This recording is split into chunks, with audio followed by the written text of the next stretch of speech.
10টা বছর পেরিয়ে গেল কিন্তু মোদী সরকারের 15 লক্ষ টাকা আমাদের ব্যাংকে ঢুকলো না। কেন? সেটা বোঝার আগে এটা বুঝতে হবে, যে কোনো দেশের সরকার কোনো আনলিমিটেড টাকা প্রিন্ট করে গরিবদের মধ্যে বিলিয়ে দিয়ে তাদেরকে ধনী করতে পারে না কেন? এর একটি গুরুত্বপূর্ণ কারণ হলো ইনফ্লেশন।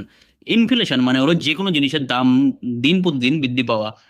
মনে করুন আজই সবার ব্যাংক অ্যাকাউন্টে মোদিজি 15 লক্ষ টাকা ট্রান্সফার করলো।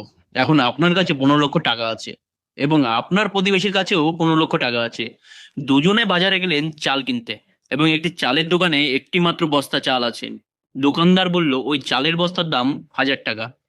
আপনি সেটা নিতে চাইলেন, যেহেতু চালের বস্তা একটাই আছে সেহেতু আপনার প্রতিবেশীও নিতে চাইবে। তার কাছে টাকাও কম নেই, সে তার দাম বাড়িয়ে 1050 টাকা বলবে। এভাবেই ক্রমাগত বাড়তে থাকবে যে কোনো জিনিসের দাম। একেই বলা হয় হাইপার ইনফ্লেশন।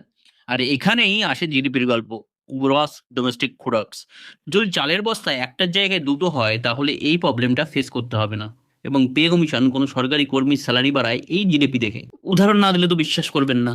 প্রথম বিশ্বযুদ্ধের পর জার্মানির উপর অনেক বড় অঙ্কের জরিমানা বা ক্ষতিপূরণ চাপিয়ে দেওয়া হয়। তাদের কাছে এই টাকা দেওয়ার মতন পর্যাপ্ত আয় ছিল না।